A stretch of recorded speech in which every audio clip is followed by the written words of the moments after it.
सभी को खूब सारा नमस्कार। कल से विद्वानों की गोष्ठी में, वकीलों के क्लबों में, मनीषियों के वाकद्वंद में और राजनीति से संन्यास ले चुके प्राचीन कूटनीतिज्ञों के कहों में अक्सर ये चर्चा का विषय बना हुआ है कि कल जो बजट पेश किया गया वो बजट क्या था और कैसा था। मेरे भाइयों, तो यार जब मैं चार्ट अकाउंटेंसी का कोर्स कर रहा था तो मुझे करंट अफेयर से और बजट से बहुत ज्यादा अपडेटेड रखा जाता नहीं था, पर being a chartered accountant this becomes my moral responsibility. ये मेरी नैतिक जिम्मेदारी है कि अगर कल इस देश में बजट पेश हुआ है तो पूरा बजट तो नहीं लेकिन उसके की पॉइंट जरूर मैं तुम्हारे सामने रखूं। तो अगले कुछ मिनटों में हम लोग बजट के कुछ इंपॉर्टेंट महत्वपूर्ण पॉइंट्स पर डिस्कशन करने वाले हैं। तो बात करते हैं बजट 2022 पर। सबसे पहली बात मेरे भाइयों कि ये जो बजट वर्ड हम लोग यूज करते हैं, this is a wrong word. मैं एग्जैक्टली रॉन्ग नहीं कहूंगा, लेकिन ये कॉमन पैरेलेंस में यूज नहीं होता। कॉन्स्टिट्यूशन ऑफ इंडिया में बजट जैसा कोई भी वर्ड नहीं है, उसे कहा जाता है एनुअल फाइनेंशियल स्टेटमेंट। और कभी भी गवर्नमेंट ऑफ इंडिया को अगर कंसोलिडेटेड फंड ऑफ इंडिया से पैसे निकालने हैं, ऐसा फंड जहां पे सारे हमारे टैक्सेस जाते हैं, सारी गवर्नमेंट रिसिट जाती है, अगर वहां से पैसे विड्रॉ करने तो सेंट्रल गवर्नमेंट को पार्लियामेंट में बजट यानी कि एनुअल फाइनेंशियल स्टेटमेंट रखना पड़ती है। जब वो अप्रूव होती है तभी कंसोलिडेटेड फंड ऑफ इंडिया यानी कि सीएफआई से पैसे निकाले जा सकते हैं। तो आर्टिकल 266 के कारण बजट पार्लियामेंट में पेश होता है। दूसरी बात मेरे भाइयों, इस बजट की खास बात यह रही कि India is growing really fast. मतलब इंडिया का ग्रॉस डोमेस्टिक प्रोडक्ट यानी कि इस देश में जितना भी प्रोडक्शन हो रहा है गुड्स और सर्विसेज का, फाइनल गुड्स और सर्विसेज का, उसका टोटल 9.2% से बढ़ा है। यानी कि India is now one of the fastest growing economies in the world. और इसलिए हर एक बड़ा बिजनेसमैन, चाहे वो एलॉन मस्क ही क्यों ना हो, इंडिया आने के पीछे पड़े हुए हैं। दूसरी बात मेरे भाइयों, इस बजट में फिस्कल डेफिसिट 6.8% ही रहा। अगर तुम्हें फिस्कल डेफिसिट नहीं पता है तो मैं सिर्फ इतना एक्सप्लेन कर देता हूं कि गवर्नमेंट ने कितनी रिसीट्स की अदर देन द लोन्स और कितने पेमेंट्स किए, कितने एक्सपेंसेस किए अदर देन द लोन्स, उसका difference is called as fiscal deficit. तो गवर्नमेंट ने जितनी अर्निंग्स की है उसका सिर्फ 6.8% एक्स्ट्रा खर्च किया है इस बार के बजट में। सो बजट का फिस्कल डेफिसिट है मेरे भाइयों 6.8%। और मजे की बात, हमें बचपन से पढ़ाया जाता था कि इंडिया का जो इकोनॉमी है वो कृषि प्रधान है यानी कि एग्रीकल्चर पर बेस्ड है। पर इस बजट से मुझे बहुत खुशी मिलती है कि हम लोग आईटी में बहुत जबरदस्त कर रहे हैं। हम लोग बहुत तरह तरह के गुड्स और सर्विसेज का प्रोडक्शन शुरू कर चुके हैं और इसलिए आज एग्रीकल्चर टोटल जीडीपी का महज 16.7% ही बचा है। और चौथी महत्वपूर्ण बात कि प्रधानमंत्री और उनकी फाइनेंस मैनेजर निर्मला सीतारमण ने अनाउंसमेंट कर दिया कि अब भारत अमृत काल में एंटर हो रहा है। यानी कि अब टारगेट है अगले 25 सालों का। 75 साल तो हो गए देश को आजाद हुए हुए, अगले 25 सालों में हम लोग इंडिया को ऐसी तरफ आगे बढ़ाएंगे जिससे इंडिया में प्राइवेट इन्वेस्टमेंट्स बढ़े।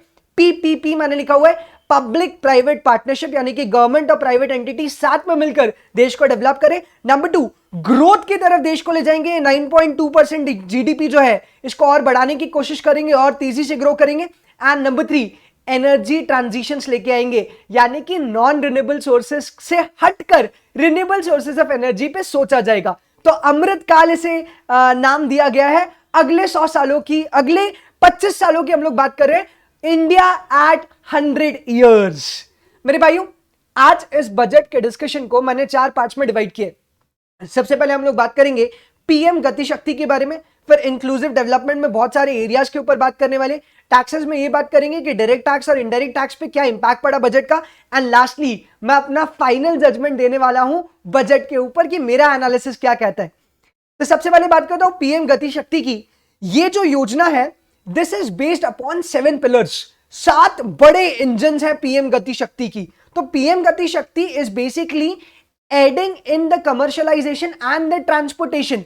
तो इसमें आते हैं rail, roads, waterways, airports, ports, mass transportation और लॉजिस्टिक्स। तो इस बार बजट जो बेस था वो बेस था पीएम गति शक्ति पर, और गवर्नमेंट ने 400 नई ट्रेन लॉन्च करने का प्रॉमिस किया है। At the same time 25,000 kilometres के हाईवे बिल्ड किए जाएंगे। मेरे भाइयों, पहले 10 साल पहले जो स्थिति थी इस देश की हाईवेज और कनेक्टिविटी के मामले में, आज वो स्थिति काफी बेहतर है और ये 25,000 किलोमीटर एक बहुत बड़ा नंबर होता है। नितिन गडकरी जब से इस देश में आए हैं और पर्यटन विभाग के मंत्री बने हैं, तब से ही इज डूइंग वंडर्स और सबसे ज्यादा रोड कंस्ट्रक्शन उनके कार्यकाल में हुआ है। पहले ही मैं ओपिनियन दे दूं कि ये कोई पॉलिटिकल वीडियो नहीं है, I am just stating the facts.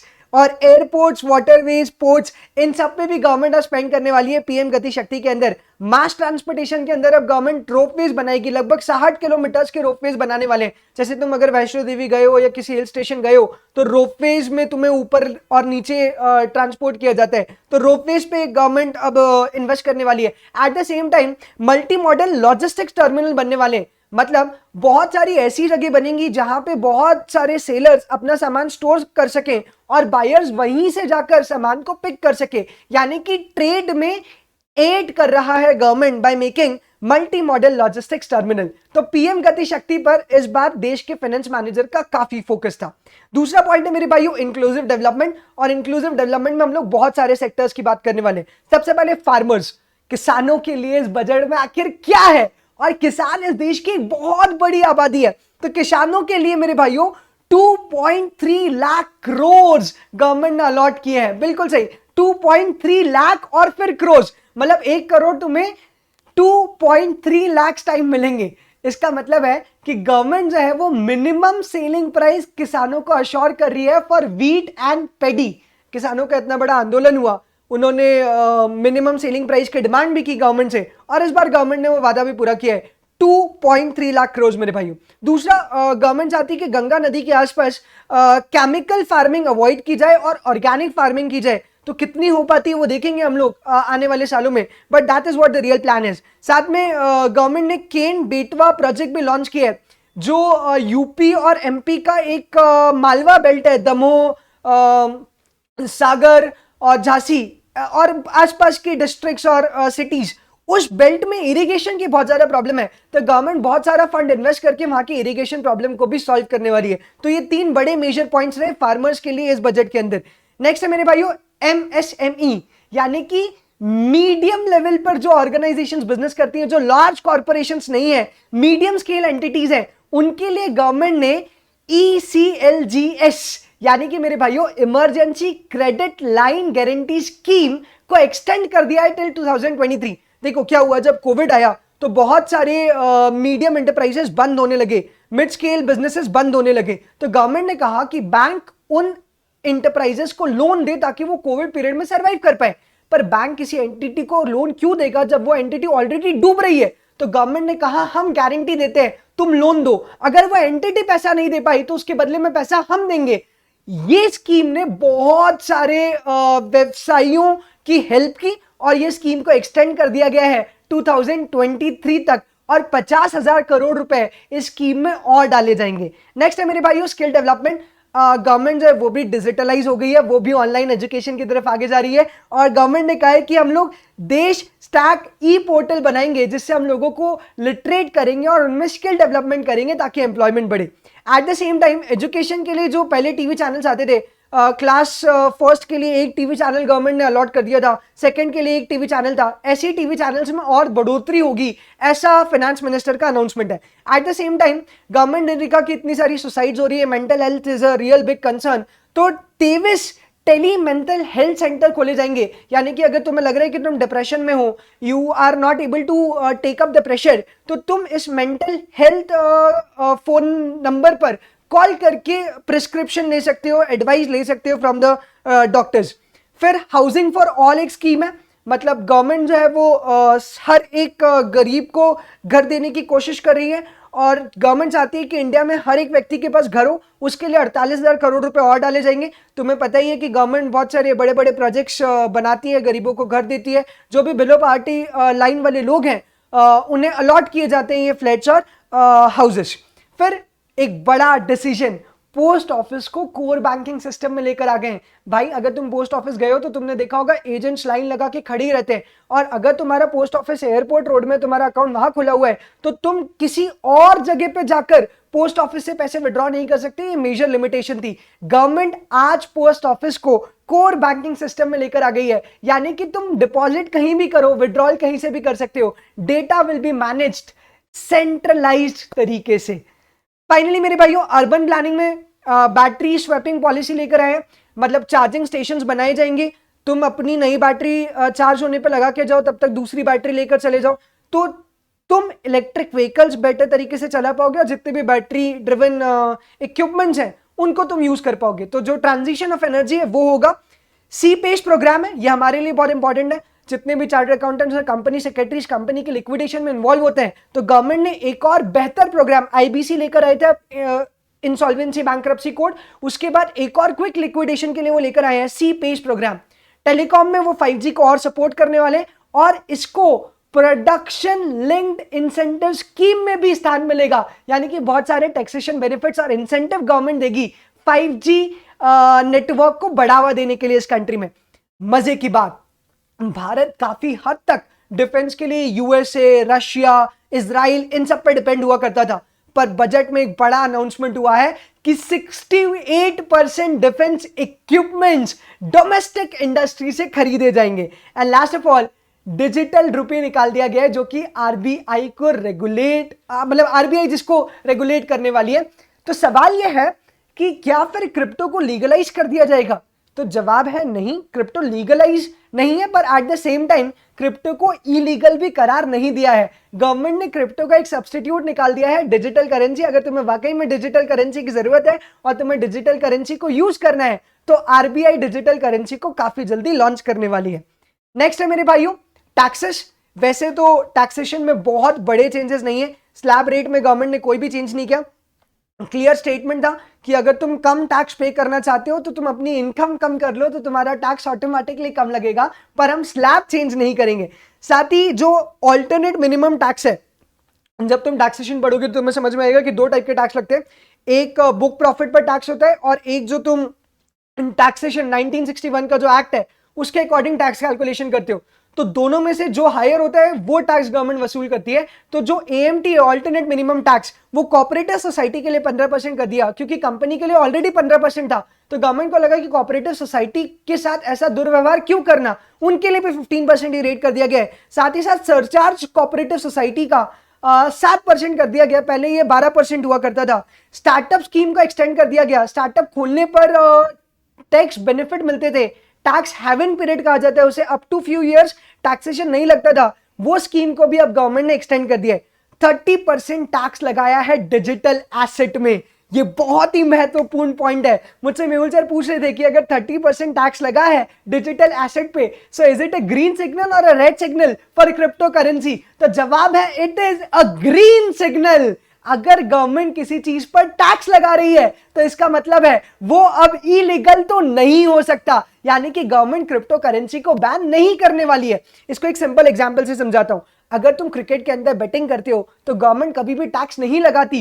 Reason is very simple, betting is illegal, it is prohibited, it is not allowed. तो गवर्नमेंट कैसे टैक्स लेगी? अगर वो इलीगल है और गवर्नमेंट उस पर टैक्स ले रही है, then it means that the government is accepting कि बैटिंग अलाउड है। तो जैसे बैटिंग, क्रिकेट की बैटिंग में तुम सीधे जेल जाओगे, टैक्स बाद में भरोगे, क्रिप्टो में ऐसा नहीं है। क्रिप्टो का अगर तुम एक्सचेंज कर रहे हो, बाइंग सेलिंग कर रहे हो, तो उस पर जो भी फायदा होगा उसमें 30% प्लस सरचार्ज का टैक्स लगेगा। यानी कि ग्रीन सिग्नल है क्रिप्टो करेंसी के लिए कि तुम ट्रेडिंग कर सकते हो, बाइंग एंड सेलिंग कर सकते हो। कोई फ्रॉड होता है वो तुम्हारी रिस्पॉन्सिबिलिटी है, बट अगेन गवर्नमेंट इसको इलीगल नहीं करार देगा। नेक्स्ट है मेरे भाइयों कि जो भी क्रिप्टो पे लॉस होगा उसको सेट ऑफ नहीं कर सकते। मतलब कुछ महान लोग ऐसे हैं कि सैलरी की इनकम में क्रिप्टो का लॉस सेट ऑफ कर देंगे, बोले 1 लाख रुपए कमाए, क्रिप्टो में 1 लाख रुपए उड़ा दिए, टैक्स जीरो। तो ऐसा नहीं हो सकता, क्रिप्टो का loss will not be set of against any other income. और फाइनली जो लॉन्ग टर्म कैपिटल गेन था उसमें सरचार्ज लगते लगते लगते 30% तक चला जाता था। तो गवर्नमेंट ने बहुत क्लियर कर दिया कि सरचार्ज मैक्सिमम 15% तक ही होगा in case of long term capital gain. अब बारी है मेरे भाइयों फाइनल जजमेंट की अबाउट द बजट। देखो यार, इस बजट की एक बहुत विशेष बात रही, और वो बात ये थी कि निर्मला सीतारमण जी ने कैपिटल एक्सपेंडिचर पिछले बजट के कंपैरिजन में 35% बढ़ाया है। यानी कि पिछली बार अगर 100 रुपए खर्च हुए थे इंफ्रास्ट्रक्चर को बनाने में, बिल्डिंग्स बनाने में, डैम्स बनाने में, इंफ्रास्ट्रक्चर प्रोजेक्ट्स करने में, तो इस बार 135 रुपए खर्च होंगे। यानी कि 35 रुपए उन्होंने कैपिटल एक्सपेंडिचर बढ़ा दिया है। and I call it the big risk for India. That is a risk. I'll tell you the reason why.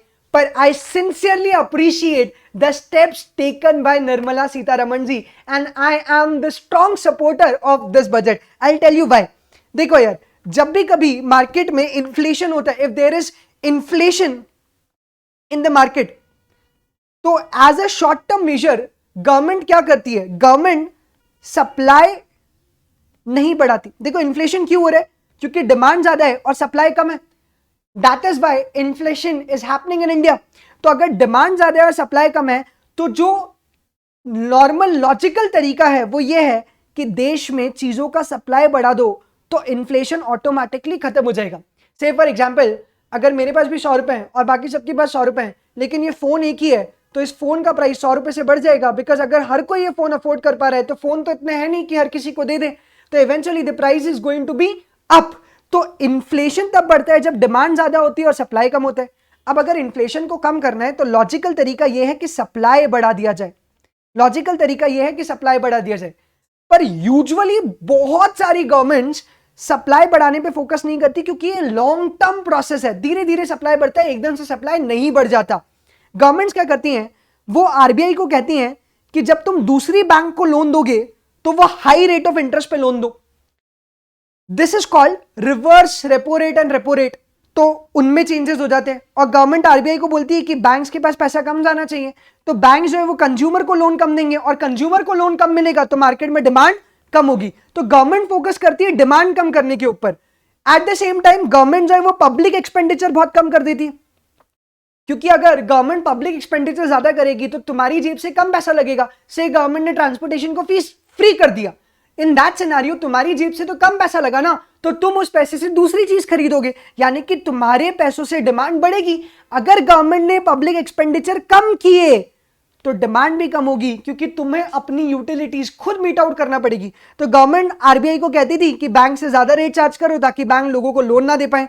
Public expenditure government गिरा देती थी और गवर्नमेंट फोकस करती थी कि डिमांड को हम लोग कम करेंगे.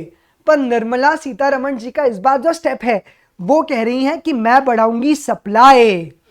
उन्होंने कहा कि हम कैपिटल एक्सपेंडिचर बढ़ाएंगे, और कैपिटल एक्सपेंडिचर बढ़ाएंगे तो लोगों को जॉब्स मिलेगी, लोगों के पास पैसा आएगा, और अगर लोगों के पास पैसा आएगा तो डिमांड तो बढ़ेगी, पर इस कैपेक्स से हम लोग सप्लाई भी बढ़ाएंगे.